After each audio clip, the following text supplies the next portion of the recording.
아멘. 오늘 은혜 받으실 하나님 말씀은 신명기 10장 12절부터 22절 말씀입니다. 신명기 10장 12절에서 22절 말씀을 우리 다 같이 합독하도록 하겠습니다. 이스라엘아, 내 하나님 야훼께서 내게 요구하시는 것이 무엇이냐? 곧 내 하나님 야훼를 경외하여 그의 모든 도를 행하고 그를 사랑하며 마음을 다하고 뜻을 다하여 내 하나님 야훼를 섬기고 내가 오늘 내 행복을 위하여 내게 명하는 야훼의 명령과 규례를 지킬 것이 아니냐. 하늘과 모든 하늘과 땅과 그 위의 만물은 본래 내 하나님 야훼께 속한 것이로되 야훼께서 오직 내 조상들을 기뻐하시고 그들을 사랑하사 그들의 후손인 너희를 만민 중에서 택하셨음이 오늘과 같으니라. 그러므로 너희는 마음의 할례를 행하고 다시는 목을 곧게 하지 말라. 너희의 하나님 야훼는 신 가운데 신이시며 주 가운데 주시요 크고 능하시며 두려우신 하나님이시라. 사람을 외모로 보지 아니하시며 뇌물을 받지 아니하시고 고아와 과부를 위하여 정의를 행하시며 나그네를 사랑하여 그에게 떡과 옷을 주시나니 너희는 나그네를 사랑하라. 전에 너희도 애굽 땅에서 나그네 되었음이니라. 내 하나님 야훼를 경외하여 그를 섬기며 그에게 의지하고 그의 이름으로 맹세하라. 그는 내 찬송이시요 내 하나님이시라. 내 눈으로 본 이같이 크고 두려운 일을 너를 위하여 행하셨느니라. 애굽에 내려간 내 조상들이 겨우 70인이었으나 이제는 내 하나님 야훼께서 너를 하늘의 별같이 많게 하셨느니라. 아멘. 네, 저는 오늘 본문 신명기 10장 12절부터 22절까지의 말씀을 가지고요. 내 행복을 위하여 라는 제목으로 말씀을 나눠보고자 합니다. 성도 여러분, 행복하십니까? 잘 생각해 보세요. 진짜 행복하세요? 너무 점점 커지는데요? 제가 의도한 바는 이게 아닌데. 그러면 무엇으로 행복하십니까? 예수님 때문에. 설교 안 해도 되겠는데요? 예수님 때문에 행복하십니까? 아멘이죠. 사실 사람들의 최대 관심사는 뭘까요? 우리가 행복하다, 예수님 때문에 행복합니다 이렇게 이야기는 하지만 내심 우리 안에 걱정은 없으십니까? 있으시죠? 걱정 있으시니까 나오셨겠죠. 기도하시고요. 최대 관심사는 잘 사는 겁니다. 그리고 잘 먹고 잘 사는 것을 우리는 뭐라고 표현하죠? 행복이라고 표현합니다. 그래서 행복합니까? 라고 질문하면 어떤 생각을 가장 먼저 하십니까? 지금 내가 행복한 나의 순간? 지금 내가 어떤 것에 행복해 있는지? 지금 나의 행복한 이 감정을 생각하십니까? 아니면 내가 행복한 조건에 대해서 생각하십니까? 내 주변에 있는 어떤 것이 나를 행복하게 만들어주나? 어떤 것 때문에 내가 지금 행복한가를 생각하고 계십니까?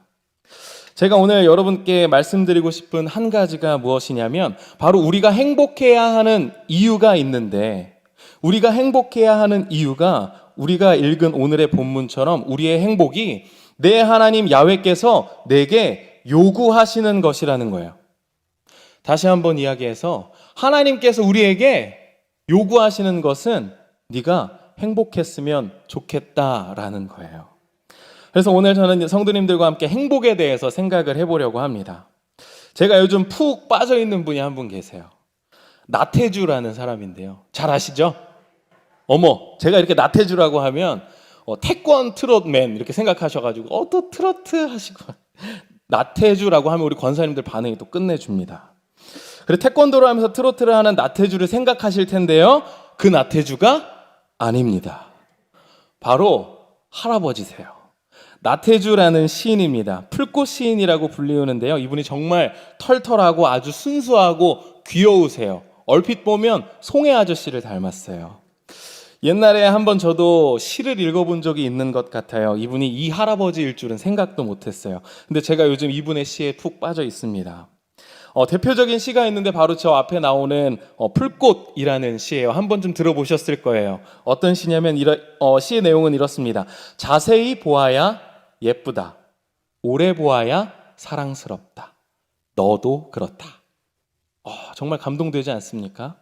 이 세 줄, 단 이 세 문장의 시로 참 많은 사람들에게 감동을 주셨던 시인입니다. 이 시가 쓰여진 배경이 참 재밌는데요. 이 나태주 시인이 34년 동안을 교계에서 초등학교 교직 생활을 하셨다고 합니다. 근데 이분이 사람이시잖아요. 하나님이 아니니까, 사람이니까 모든 아이들이 다 예쁠 수가 없는 거예요. 꼭 미운 털 박히고 예쁜 짓 하지 않는 이 아이들을 근데 어떻게 하면 사랑할 수 있을까? 예쁘지 않고 사랑스럽지 않은 이 아이들이 있는데 어떻게 하면 이 아이들을 예쁘게 볼까라는 생각을 하다가 이 시를 쓰셨다고 합니다. 아이들이 말을 안 듣고 까칠하고 그런 애들을 가르치다가 어떻게 하면 쟤들을 예쁘게 볼까 하다가 나온 시가 이 시래요. 그러니까 사실은 대충 보면 사랑스러워요, 안 사랑스러워요?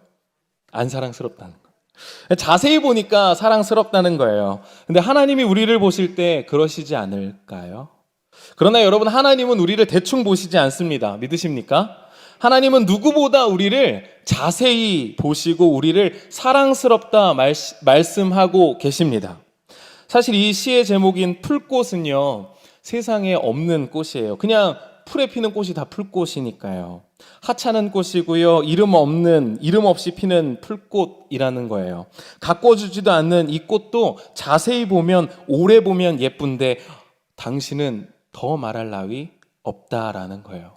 우리 권사님들 가꾸시죠. 어제도 가꾸시고, 작년에도 가꾸시고, 나이 들어서도 가꾸시고, 평생을 가꾸시고, 계속 가꾸시고, 안 가꾸셔도 사실은 예쁘신데요. 거기다 가꾸시기까지 하니까 얼마나 사랑스러우세요. 아무튼 이분의 시와 이분의 재치, 또 여러 부분들이 너무 재밌어서 제가 이분한테 요즘 푹 빠져 있습니다. 그러던 중에 나태주 시인의 행복이라는 시를 또 한 편 읽게 됐어요. 근데 이 시를 읽는데 순간적으로, 아니 그냥 느낌적으로 왠지 이분이 그리스도인일 것 같은 거예요. 교회 다니실 것 같은 거예요. 아니나 다를까 집사님이신 거예요. 한 3년 전쯤에 CBS 새롭게 하소서에 나와서 간증을 하시더라고요. 한 번쯤 그런 경험 있으실 거예요. TV에 어떤 탤런트가 나왔는데 상을 받았어요.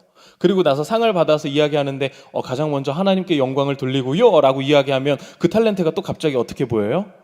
예쁘게 보여요. 더 예쁘게 보여요. 안 그래도 예쁜데 왠지 모르게 마음으로 응원을 하게 됩니다. 근데 저에게 이 할아버지가 그런 거예요.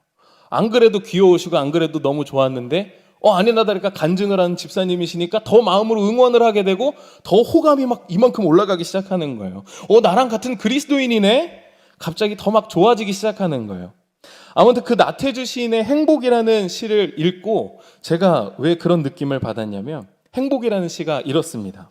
행복. 저녁 때 돌아갈 집이 있다는 것. 힘들 때 마음속으로 생각할 사람이 있다는 것. 외로울 때 혼자서 부를 노래 있다는 것. 이게 끝이에요. 근데 저는 이 시를 읽을 때 어떤 생각을 했냐면, 맞아. 저녁 때 집에 돌아갈 집이 있다는 것, 우리의 신앙을 놓고 보았을 때 우리가 돌아갈 본향인 천국이 있다는 것, 힘들 때 우리의 마음속으로 생각할 사람, 예수님이 있다는 것, 외로울 때 혼자서 부를 노래, 찬양이 있다는 것, 이것으로 마음에 다가오는데요. 우리가 항상 행복할 것이, 그리스도인이 항상 행복할 것이 다른 것이 없고 우리 하나님 한 분뿐인데, 그러나 우리는 어떤 조건이나 상황, 그리고 어떤 무엇인가를 통해 자꾸 행복을 누린다라고만 생각합니다. 그래서 대개 우리의 기도는 어떻습니까? 어떤 일을 통해서 행복해지기를 바라는, 무엇인가를 놓고 행복해지기만을 바라는 기도가 사실 우리의 삶 가운데 대부분이 아닙니까? 우리 성도님들의 신앙, 여러분의 기도는 어떠세요? 행복할 조건을 자꾸 하나님께로부터 우리는 찾고 있지 않습니까? 하나님, 제 생활은 이렇게 해야 행복해요. 저렇게 해야 행복해요. 이미 행복의 조건을 내가 결정해놓고 하나님 앞에, 하나님, 내가 이렇게 해야 행복하니까 이렇게 해주세요. 하나님, 내가 이래야만 행복하니까 나를 이렇게 만들어주세요. 라고 우리는 그렇게 하나님 앞에 요구하고 있다라는 겁니다. 신앙 안에서요, 지켜야 하는 율법도 마찬가지입니다. 율법이 무엇인가를 지켜야 하는 것으로, 그것을 어기면 벌을 받는 심판으로만 생각을 하다 보니까 우리는 성경을 대할 때, 또 율법을 대할 때, 복음을 대할 때 어떻게 생각합니까? 지켜야 한다는 것에만 몰두합니다. 지키지 못하면 큰 벌을 받아, 하나님의 심판을 받아 라고만 생각합니다. 그러나 오늘 하나님은 우리에게 다른 말씀을 하십니다. 하나님은 우리에게 어떤 말씀을 하는지 우리 본문을 통해서 한번 살펴봅시다. 오늘 우리가 읽은 신명기 10장 12절부터 22절까지의 본문은 아주 시적입니다. 구약의 유명한 신학자들이죠. 톰 라이트나 브루그만이라는 이 신학자들이 오늘 본문이 정말 감미롭고 주제나 메시지 등이 도전적이며 다분해서 구약에서 아주 풍요로운 본문 중에 하나로 꼽힌다고 이야기를 합니다. 신명기에서도 가장 강력하면서 아름답고 명확하게 하나님과 우리의 언약적인 관계를 요약해 놓은 본문이라고 손꼽아요. 그 중에서도 저는 이 본문에 집중을 해봤어요. 오늘 본문 12절부터 13절에 이렇게 나옵니다.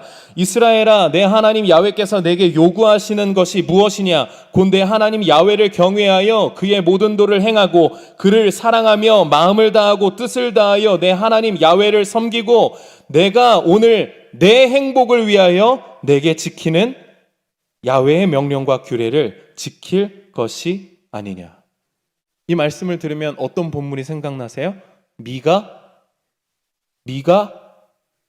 6장 8절이 생각나시죠? 모세가 이 말을 하기까지에는 사실 스토리가 있습니다. 출애굽을 경험한 이 이스라엘 백성들이 하나님의 구원하심을 경험했음에도 불구하고 완악함과 악과 죄를 통해 하나님께 대하여 불순종을 저지르게 됩니다. 그래서 화가 난 모세가 십계명을 받은 그 돌판을 바닥에 던져서 깨버리죠. 그러나 하나님께서는 다시 처음과 같은 두 돌판을 가지고 산에 올라와서 내게 나아오라 라고 말씀하십니다. 그리고 다시 한번 율법을 그들에게 주신 하나님은 율법을 주시면서 다시 십계명 그 두 돌판을 이스라엘 백성들에게 주시면서 오늘 이 신명기 10장 12절부터 22절까지의 말씀을 모세에게 하신 거예요. 내가 너에게 요구하는 것은 다름이 아니라 야훼를 경외하고 도를 행하고 사랑하고 섬기는 것인데 그 명령에 대한 명확한 이유가 바로 무엇이냐? 여기가 중요합니다. 내가 오늘 너의 행복을 위해서. 지키는 것이 누구의 행복을 위한 것이라고요? 나의 행복이요. 너의 행복, 이스라엘 백성들 너의 행복을 위해서라는 거예요.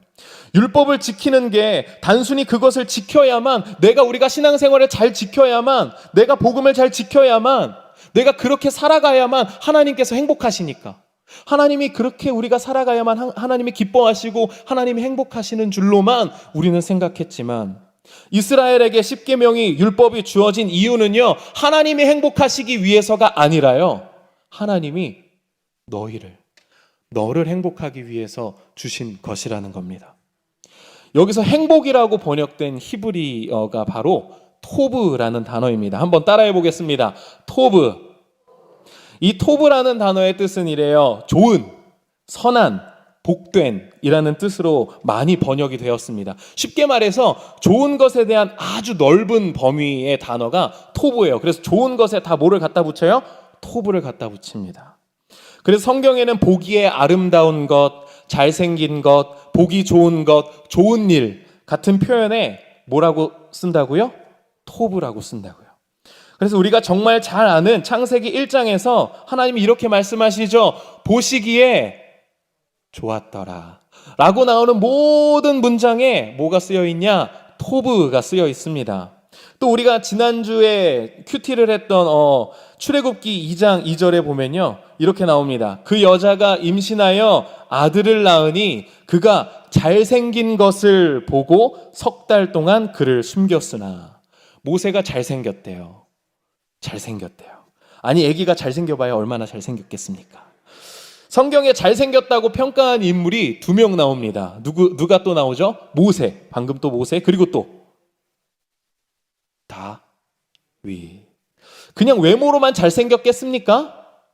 이 잘생겼다라고 평가된 이 인물들을 보면요, 사실 외모는 우리가 알 수가 없어요. 외모가 얼마나 잘생겼는지 우리가 볼 수가 없어요. 그러나 이들의 내면적인 성품을 볼 수는 있습니다. 이들의 내면적인 삶을 통해서 이들의 뿜어져 나오는 이들의 내면적인 삶은 정말 잘생겼죠. 그러니까 이 토브라는 이 단어는 마냥 외형적인 것, 외형적인 모습으로 잘생겼다라는 뜻이 아니라 내면적인 것까지. 그러니까 오늘 우리의 행복도, 우리의 좋은 것도 사실은 외형적인 어떤 조건으로부터 행복이 나에게 다가오는 것이 아니라 내 안에 늘 계획되어지고 내가 만들어지면서 나에게 있던 하나님이 우리에게 향하신 그 선하신 계획, 그것이 우리 안에 있는 줄 믿습니다. 하나님이 행복해 하신 때는 이 세상을 만드실 때 좋다, 행복하다라고 말씀하십니다. 그렇기에 하나님의 행복으로 만들어진 이 세상과 우리는 그 안에 담긴 하나님의 선하고 좋은 것을 살아내야만 합니다. 아멘이십니까? 그런데 여러분 그렇게 행복하게 살고 계십니까? 미국에 있는 옐로스톤이라는 국립공원이 있었어요. 이게 20년 전에 그곳이 산림이 황폐화돼서 큰 난관에 봉착했었습니다. 그때 국립공원 주변에 있는 농부들이 가축을 지킨다고 늑대를 계속 잡아들였어요. 그 공원에 뛰놀던 늑대들을 잡으니까 이제 가축들이 죽지 않고 자기들이 이제 이익을 얻었죠. 근데 그렇게 늑대를 잡았더니 누가 판칠까요? 사슴과 고라니가 판치기 시작합니다. 이 사슴은 풀과 나무를 모조리 먹어치웠어요. 숲이 급속도로 망가지기 시작했습니다. 그리고 먹이가 부족하니까 이 사슴이 강가에 있던 나무들과 풀까지 잡아 뜯어 먹어버립니다. 그 결과 강에 있는 물이 메말라 버렸고요. 강이 침식되었고요. 강에 살던 동물들마저 굶어 죽게 됩니다. 옐로스톤의 이 국립공원의 아름다운 모습은 점점 말라 비틀어버린 굶주린 땅과 동물들밖에 남지 않았습니다. 이때 미국 정부가 야생 늑대 14마리를 다시 들여오는 결단을 합니다. 그러자 사람들은 이렇게 이야기합니다. 늑대가 남아있는 동물들마저 모두 잡아먹어서 이제 국립공원은 더 참혹하고 참담해질 것이다 라고 이야기를 했어요. 그런데 여러분 결과가 어떻게 되었을까요? 이 늑대 14마리가요 옐로스톤 국립공원의 기적을 만들어내기 시작합니다. 늑대들이 사슴을 사냥하기 시작하니까 사슴이 늑대를 피해서 안전한 곳으로 도망가요. 이 사슴의 눈치를 보던 땅 밑에 있던 풀들이 어떻게 해요? 자라나기 시작합니다. 사슴이 피하기 시작하니까 피한 자리에 식물들이 다시 자라나기 시작하고요. 사슴에게서 벗어난 식물들은 빠르게 성장해요. 그 결과 사시나무와 버드나무가 6년 만에 5배가 자라났다고 합니다. 나무가 자라니까 새들이 돌아왔어요. 나무에 사는 다양한 곤충들이 생기니까요. 그 주변에 동물들이 다시 생겼어요. 그런데 제일 놀라웠던 점은 따로 있었다고 합니다. 바로 늑대가 돌아오니까 강의 구비와 강의 침식마저 줄어들었다는 거예요. 그래서 물도 늘어나고 강이 살아났대요. 황폐했던 국립공원은 점점 동물들이 살기 좋은 야생으로 변했다라는 겁니다. 여러분 무엇이 회복되었습니까? 여기에 토브가 숨어 있습니다. 하나님이 태초에 만드신 토브, 그 선함, 좋다라고 하는 것이 다름이 아니라 질서라는 거예요. 자연이 자연스러워졌어요. 이런 상태가 바로 토브의 상태입니다. 보시기에 좋은 아주 지극히 자연스러운 것이요. 그래서 여러분 행복은 질서가 회복되는 것에 있습니다. 아멘이십니까? 우리 안에 있는 행복도 마찬가지입니다. 하나님과 나와의 질서가 여러분 먼저 회복되어져야 합니다. 성도 여러분, 우리의 행복은 다른 데 있지 않습니다. 하나님께서 요구하시는 것 안에 우리의 행복이 있다는 것을 기억하시길 바랍니다. 그 하나님의 요구가 무엇입니까? 내가 오늘 내 행복을 위하여 내게 명하는 야훼의 명령과 규례를 지킬 것이 아니냐. 지키며 섬기며 사랑하는 하나님과 동행하는 신앙이 여러분 자연스러운 것입니다. 하나님과의 관계의 질서가 먼저 회복되어져야 우리는 행복할 수 있다는 것입니다. 태초부터 하나님의 관심은 처음부터 끝까지 오롯이 우리의 행복에 있었어요. 그분의 선한 계획을 따라 살아가는 것이 행복한 일이에요. 그러나 이스라엘 백성은 그러지 못했습니다. 아니, 우리 역시도 그러지 못할 때가 많습니다. 하나님이 애굽의 속박으로부터 벗어나게 만들어 주셨지만 지금 자신들이 누리는 그 행복에 대한 것을 잃어버리고 부패하여 하나님의 말씀을 떠나 자기를 위해 우상을 붓는 이스라엘 백성들을 보면서 하나님은 이렇게 말씀하십니다. 신명기 9장 13절입니다. 야훼께서 또 내게 말씀하여 이르시되 내가 이 백성을 보았노라. 보라, 이는 곧 목이 곧은 백성이니라. 오늘 읽은 신명기 10장 16절입니다. 그러므로 너희는 마음의 할례를 행하고 다시는 목을 곧게 하지 말라. 행복이 하나님으로부터 오는 것이 아닐 때, 어떤 조건으로부터 내가 행복을 얻을 때 우리의 목이 뻣뻣해집니다. 그런 이스라엘 백성들에게 하나님은 마음의 할례를 행하라 라고 말씀하십니다. 여러분, 할례가 무엇입니까? 남자 성기의 포피를 벗겨내는 것이죠. 할례는 하나님의 백성으로 공동체에 속한다라는 것을 상징하는 행위입니다. 마음의 할례를 행하라 라는 것을 문자적으로 해석하면 마음의 포피를 잘라내 버리라는 것입니다. 쉽게 얘기해서 하나님이 행복하라고 명령하시는 이 요구를 지키지 못하게 만드는 어떤 것이 있다면 과감하게 제거해버리라는 거예요. 행복의 다른 조건들이요, 뭐가 많으면, 뭐가 있으면 이것저것이 하나님 나를 행복하게 해요. 행복에 대한 불필요한 것들을 하나님은 다 제거해버리라는 겁니다. 우리 마음의 행복을 위해 필요한 것이 따로 있다라고 하나님은 이야기하십니다. 계속적으로 오늘 본문에 이야기하세요. 요구하시는 것, 하나님을 경외하여 그 모든 도를 행하고 그를 사랑하며 마음을 다하고 뜻을 다하여 하나님을 섬기라라는 것입니다. 할례를 받았어요. 이스라엘 백성들이요. 보이는 것으로, 외형적인 것으로. 그러나 그들의 삶 가운데 내면적인 모습 안에서는 진정한 할례를 행하지 못하고 그 마음 가운데 진정한 행복, 하나님의 토부를 살아내지 못하고 있었다라는 거예요. 할례를 받았음에도 행복을 살아내지 못하면 어떤 의미가 있겠습니까?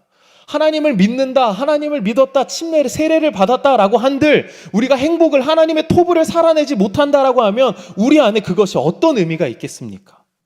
오히려 여러분, 이스라엘 백성들은 할례를 받고서 자신들이 하나님의 백성이라는 것에 목이 뻣뻣하게 굳어 있었다라는 거예요. 제 이름이 영글입니다. 너무 특이해서요. 한 번 들으면 잘 잊어버리시지 않는 이름이에요. 놀림도 많이 받았어요. 영글, 앵글, 지나가다 앵글이 있으면 앵글이다, 별거 다 갖다 붙였죠. 제 이름에 다른 뜻은 없습니다. 그냥 곡식이나 과일 같은 것이 잘 연글었다, 잘 익었다라는 뜻입니다. 근데 제가 군대에 가자마자 제게 항상 조언을 해주던 중대장님이 한 분 계셨는데 그분이 언제는 저한테 이런 얘기를 하시는 거예요. 네 이름은 영글이잖아. 영글아, 벼는 익을수록 고개를 숙인단다. 잘 익어갈수록 네 머리는 땅바닥에 닿아야 돼. 이 말을 듣는데 이 속담이 그냥 농담이 아니라 제 마음 깊은 곳에 박혀버렸어요. 그러면서 제 나름대로 그날 저녁에 이제 점호가 다 끝나고 다이어리에 이렇게 적으면서 하나님 앞에 제 신앙 고백을 이렇게 썼어요. 뭐라고 썼냐면, 하나님, 제가 만약에 목사가 돼서요, 만약에 목사가 돼서 나중에 만약에 고개를 뻣뻣하게 들고 제 머리가 익을수록 떨어지지 아니하면요, 그때 가차없이 싹을 잘라 버려 주옵소서. 제가 이렇게 그때 왜 그랬는지는 모르겠는데 그 군대에 있을 때가 신앙이 제일 신실했던 것 같아요. 그러면서 그런 무서운 신앙 고백을 제가 해버렸어요. 그런데 여러분, 진짜 그런 시간이 지금 저희가 다가오고 있어요. 저한테는 일생일대의 사건이 지금 다음 달이면 와요. 그러면서 자연스럽게 제가 요즘 생각하는 것이 무엇일까요? 목사가 되는 건 뭘까? 나는 왜 이토록 지금까지 애쓰며 여기까지 달려왔을까? 어떤 사람이 될까? 무엇에 내가 행복할까? 라는 생각을 막 하는데 지금까지 봉사하며 사역한 이 시간이 선배님들에 비해, 그리고 여기 앞에 앉아 계신 우리 권사님들에 비해, 성도님들에 비해 아직 저는 턱없이 부족하고 기간도 짧죠. 근데 이 짧은 시간 동안조차 내가 왜 이렇게 애쓰고 지금까지 여기까지 달려왔을까? 생각할 때 제 마음에 이 말씀이 하나 생각났어요. 믿음이 없이는 하나님을 기쁘시게 하지 못하니, 기쁘시게 할 수 없나니. 아, 그래, 내 믿음으로 하나님을 기쁘시게 하는 것, 하나님을 행복하게 해드려야지 라는 그 말씀에 제가 사실 여기까지 버텨왔거든요.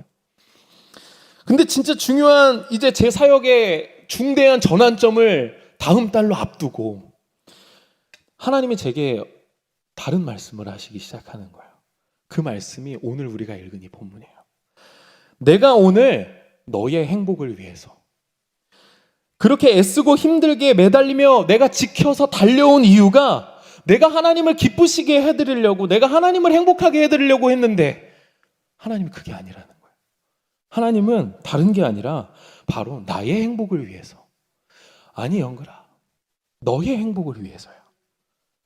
그 말씀을 하시는데 내가 매일같이 불순종하고 내 마음이 제 행동이 하나님의 마음을 아프시게 할 것을 알고 하나님은 나에게 이렇게 말씀하셨던 거구나.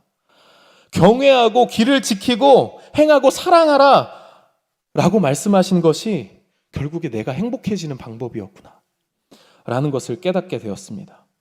사랑하는 순복음 도문교회 우리 성도 여러분들, 우리 행복하게 살아갑시다. 하나님은 누구보다도 우리가 행복하길 원하십니다. 그러니 오늘 우리에게 주어진 하나님의 요구에, 하나님의 율법에, 하나님의 말씀에 또 지켜야 되네, 귀찮아 라고 하지 마시고 우리의 행복을 위해서, 여러분의 행복을 위해서 하나님의 명령과 규례를 지키시길 예수님의 이름으로 축복합니다. 오늘 본문에서 모세는 또 이렇게 이야기합니다. 하나님은요, 우주에서 가장 위대하신 분일 뿐만 아니라 말씀에 이렇게 나옵니다. 사람을 외모로 보지 않으시고 뇌물을 받지 아니하시고 고아와 과부를 위하여 정의를 행하시며 나그네를 사랑하여 그에게 떡과 옷을 주시나니 너희는 나그네를 사랑하라.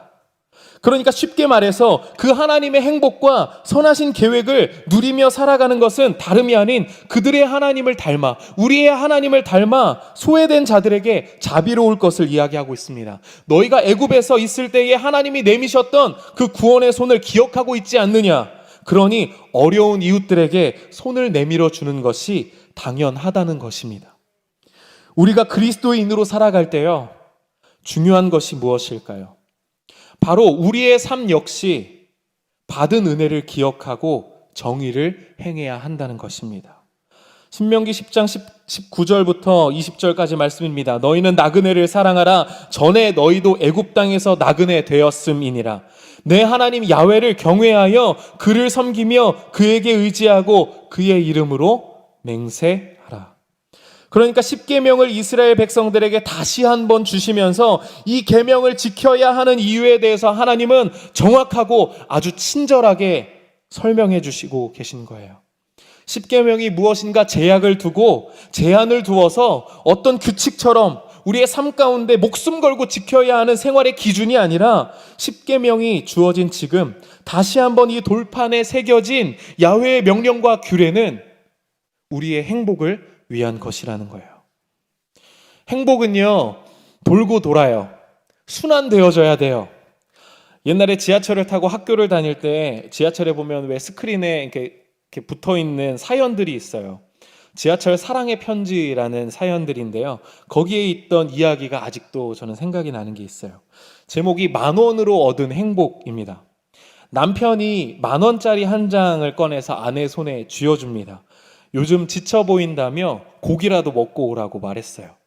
아내는 10,000원을 들고 여보, 나 하나도 힘들지 않아요 라고 말했습니다.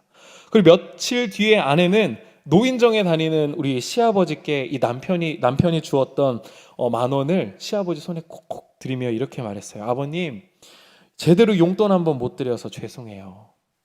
이 시아버지가 그 용돈을 받아들고 노인정에 가셨죠. 그리고 나서 며느리 자랑을 그렇게 하십니다. 그리고 그 돈은 쓰시지 않았어요. 그리고 서랍 깊숙한 곳에 넣어두십니다. 명절이 다가옵니다. 손녀가 이 할아버지에게 세배를 합니다. 기분이 좋았던 이 시아버지는 그 숨겨둔 10,000원을 꺼내서 이 손녀에게 세뱃돈으로 주십니다. 이 세뱃돈을 받아든 손녀는요, 또 엄마에게 뛰어갑니다. 그리고 엄마에게 이 10,000원을 주면서 이렇게 얘기해요. 엄마, 나 이 돈으로 책가방 사줘. 그 순간 엄마는 요즘 들어 무척 힘들어하는 누구를 떠올려요? 남편을 떠올립니다. 아내는 조용히 일어나서 남편의 호주머니에 이 10,000원과 쪽지를 함께 또 넣어둡니다. 여보, 내일 좋은 것 사드세요.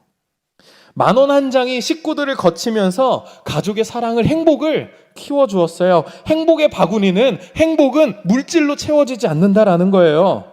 10,000원 한 장에 가족의 희생과 위로와 사랑이 담겨 있다면 풍성한 행복으로 차고 넘칠 것이라는 거예요. 이 이야기가 기억에 남는 이유는요, 제가 이 이야기를 읽고 나서 내 자녀에게 가르쳐야 하는 행복이 이런 거구나. 우리 아이들에게 가르쳐야 할 행복의 모습이 이러하구나. 행복은 이런 것이구나 라는 생각을 하게 되었기 때문입니다. 우리도요, 하나님께 영광을 돌립니다. 하나님께 다 드립니다. 하나님은 그 영광을 누리시겠다고 우리에게 하나님이 영광을 돌려라 라고 이야기하십니까? 아닙니다. 하나님은 지나가는 돌들로도 하나님은 영광을 받고 계십니다. 하나님은 영광으로 이미 충만해진 분이십니다.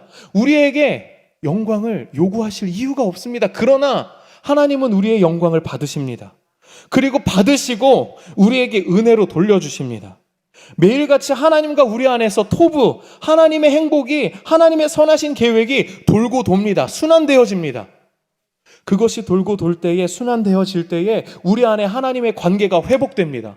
그럴 때 우리는 무엇을 누릴 수가 있습니까? 행복을 누릴 수가 있습니다. 여러분, 하나님께 드리는 것을 주저하지 마십시오. 우리의 마음이든 물질이든 삶이든 생명이든 하나님은 그것으로 우리의 삶을 더욱 풍요롭게 만들어주시는 분이심을 믿으시길 바랍니다. 하나님과 우리의 관계 안에서 계속 이렇게 올바른 관계가 순환될 때 하나님의 율법의 요구와 그 요구에 따른 순종이 우리의 마음 가운데, 우리의 삶 가운데 있을 때에 우리는 그 안에서 참된 행복을 맛볼 수가 있습니다. 돈이 우리를 행복하게 만들어줄까요? 명예가요? 과연 우리가 말하는 조건들이 우리를 진짜 행복하게 만들어줄 수 있을까요? 아닙니다. 오늘 본문에서 모세는 계속적으로 이렇게 이야기합니다. 너를 위해서. 10장 21절 말씀입니다. 그는 내 찬송이시요 내 하나님이시나 내 눈으로 본 이같이 크고 두려운 일을 너를 위하여 행하셨느니라. 이스라엘이 경험한 출애굽 사건을 뿐만 아니라 그 모든 기적과 모든 일들은, 그 큰 일들은, 두려운 일들은 다 모두 너를 위하여 행하셨다라는 겁니다. 비록 내 눈에 보이는 모든 일들이, 우리의 삶 가운데 보이는 외형적인 일들이 행복해 보이지 않아요. 그런데 여러분, 행복은 다른 데 있지 않습니다. 하나님께서는 오늘도 우리를 위하여, 나를 위하여 일하시고 계십니다. 믿으십니까? 하나님과 함께 사는 것, 그것이 바로 참된 행복인 줄 믿습니다. 제가 이 말씀을 드리고 오늘 말씀을 마치려고 합니다. 사실 요즘 참 집에 가는 발걸음이 가벼워졌어요. 왜냐하면 집에 있는 제 아들이랑요, 요즘 말이 통해요. 할렐루야. 이게 복음이에요. 이제 2돌이 지났어요. 이제 3돌이 다 돼가요. 근데 말이 통한다는 게요, 이렇게 기쁜 일일 줄은 상상도 못했어요. 얼마나 답답했는지요. 집에만 가면 이렇게 얘기하는데 알아들을 수가 없어요. 그리고 울기만 해요. 왜 울어? 그러면 이게 끝이에요. 대화가 안 통해요. 답답해 죽는 줄 알았어요. 근데 요즘은 말이 통해요. 집에 가면요, 아빠 이거 해줘, 저거 해줘, 요구가 많아져요. 근데 말이 통하니까 즐거운 거예요. 좋은 거예요. 그런데 정말 제 인생에서 지워지지 않을 말을 얼마 전에 이 친구를 통해서 들었어요. 이 친구의 입을 통해서 들었는데, 이제 선율이를 재우려고 침대에 누웠어요. 침대에 누이고 또 그리고 저희 부부가 그 침대 밑에 나란히 누워 있었습니다. 불을 다 끄고 아무것도 안 보이는 깜깜한 방이었죠.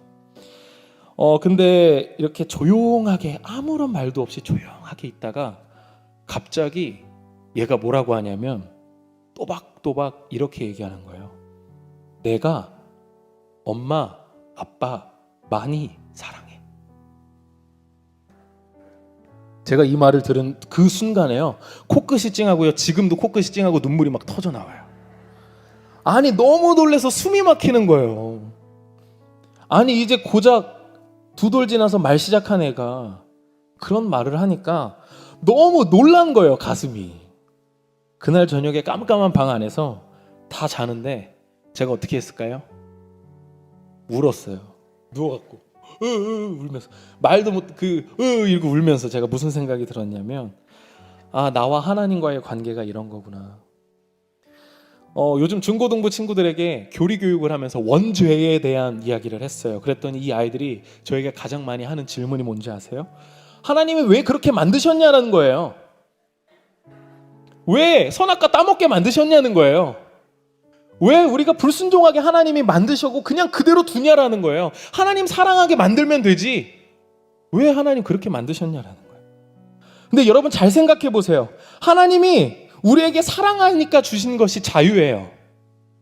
그런데 또 우리에게 자유를 주신 것이 진짜 사랑하기 위해서예요. 쉽게 말해서 하나님이 너희는 나를 사랑해야 돼 라고 세팅을 해놓으면, 우리가 하나님 앞에 네가 나를 사랑해야 돼 라고 하나님이 만들어 놓으시면 내가 하나님 사랑해요. 얼마나 기계적이에요. 여러분 기계예요? 아니잖아요. 우리 하나님이 말로 창조하지 않은 유일한 거잖아요. 유일한 존재잖아요. 하나님이 우리를 이렇게 창조하신 이유가 있다라니까요. 하나님이 우리에게 그렇게 세팅하시지 않으셨어요. 학습되어진 것이 아니에요. 근데 이 아이가 그렇게 얘기하는 거예요. 내가 엄마 아빠 사랑해라고요. 근데 그 안에서 진짜 사랑이 느껴지는 거예요. 그러면서 제가 이 말을 또 듣고 싶었어요. 얘한테. 그래가지고 맨날 어떻게 하면 이 말을 할까? 막 사탕도 주고 과자도 주고 잘해줬어요. 다시 안 해주더라고요. 또 듣고 싶은데. 근데 또 시키면 해요. 시키면 선율아 엄마 사랑해 아빠 사랑해? 시켜요 제가. 사랑해라고 해봐. 그럼 해요. 근데 감동이 없어요. 왜냐? 시켰잖아요. 기계적인 거잖아요. 감동적이게 나오는 그 묵직한 한 방에 사랑, 내가 엄마 아빠 사랑해 라고 하는 그 고백, 그게 듣고 싶은 거예요. 근데 뭘 해야 될지 모르겠어요. 잠잠하게 생각해 봤어요. 왜 그런 말을 했을까? 왜 어떻게 그 조만한 애가, 이제 말하기 시작한 애가 그런 말을 할 수 있었을까? 결론은 단 하나였어요. 얘가 그날 많이 행복했어요. 아빠랑 하루 종일 시간을 보냈고요. 놀이동산을 갔다 왔어요. 제가 제일 좋아하는 공룡을 사줬어요. 2마리를 사줬어요. 마음이 풍족해졌어요. 받은 은혜가 너무 컸나 봐요. 그날 고백이 뭐였다고요? 내가 엄마 아빠 사랑해. 근데 이 말을 듣고 이것을 생각하고 나서 제 마음에 이렇게 고백이 돼요. 하나님 마음이 그러셨구나. 하나님 진짜 많이 답답하셨죠. 제가 말이 안 통해서 그동안 얼마나 답답하셨어요. 말도 안 듣고 방황하고 말로만 예수님 믿는다고 하고 밖에 나가서 세상 사람들과 똑같이 살 때 얼마나 답답하셨어요. 그런데 이제야 알겠어요. 내가 행복해야 하나님이 행복하시구나. 나한테 하나님 저에게 날마다 영글아 율법을 지켜라, 날마다 나를 경외해라, 예배 드려라, 예배의 자리에 나와라, 말씀을 듣고 말씀을 읽고 묵상해라 라고 하신 그 이유를 이제야 알겠어요. 그렇게 하나님이 나에게 요구하셨던 이유가 하나님이 행복해지기 위함이 아니라 나의 행복을 위해서였구나. 이 땅에 예수님을 보내신 이유가 나의 행복을 위해서였구나. 사랑하는 성도 여러분, 하나님 안에서 행복하시길 바랍니다. 하나님께서 우리에게 요구하시는 것이 우리가 지켜야 한다는 부담이 아니라요, 우리에게 주어지는 의무가 짐이 아니라 내가 행복해지는 방법이에요. 우리의 신앙에 지키는 것들이 우리가 신앙 가운데 하나님을 예배하고 하나님을 찬양하고 하나님 말씀에 순종하고 묵상하며 살아가는 이것이 자연스러운 거예요, 여러분. 그것을 기억하시길 바랍니다. 그래야 하나님과의 우리의 관계의 그 질서가 회복됩니다. 또 내가 행복해지기 위해서 이것도 필요하고 저것도 필요해요 라고 얘기했던 우리의 기도의 모든 것들이 다시 이제는 우리의 마음의 할례를 통해서 내가 행복해지는 조건들을 다 베어버리십시오. 오직 하나님을 통해서만 내가 행복을 누릴 수 있습니다 라는 고백을 우리가 오늘 이 시간 했으면 좋겠습니다. 우리 이 찬양 한번 고백하고 우리 다 같이 함께 기도하길 원합니다. 우리가 그동안 열심히 고백했던 찬양이에요. 바로 무슨 찬양이냐? 행복이라는 찬양입니다. 잘 아시죠? 하나님께서 우리를 행복하게 만들어 주셨습니다. 믿으십니까? 우리 다 같이 이 행복이라는 찬양 함께 고백할 텐데, 우리 성도님들도 우리 가사를 함께 살펴보면서 우리 함께 찬양하도록 하겠습니다.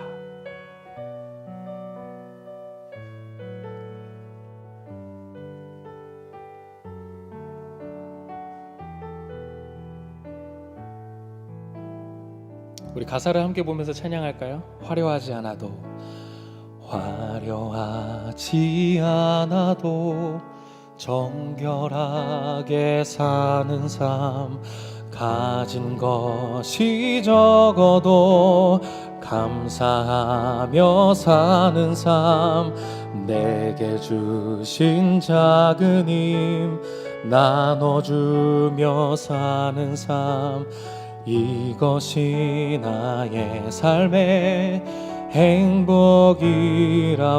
눈물 날 일 많지만, 눈물 날 일 많지만 기도할 수 있는 것, 억울한 일 많으나 주를 위해 참는 것, 비록 짧은 작은 삶 주 뜻대로 사는 것, 이것이 나의 삶의 행복이라오. 이것이 행복입니다. 이것이 행복이라오. 세상은 알 수 없는 하나님 선물, 이것이 행복이라오. 하나님의 자녀로 살아가는 것, 이것이 행복이라오. 이것이 이것이 행복이라오. 세상은 알 수 없는 하나님 선물, 이것이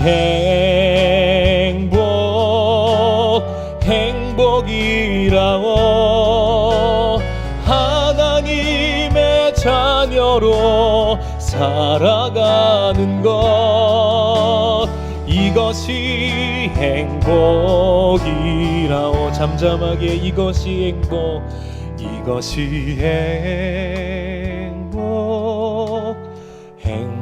행복이라오. 세상은 알 수 없는 하나님 선물, 이것이 행복이라오. 하나님의 자녀로 살아가는 것, 이것이 행복이라오. 이 시간 우리 다 같이 기도하며 나아가실 때, 하나님, 우리의 행복을 위하여 오늘도 일하시며 나를 위해 이 땅에 오신 그 예수님의 사랑을 기억합니다. 하나님 안에서 행복을 누리며 사는 삶이 되게 하여 주옵소서. 우리 다 같이 말씀을 기억하며 주여 삼창하고 기도하며 나아가시겠습니다. 주여, 주여, 주여.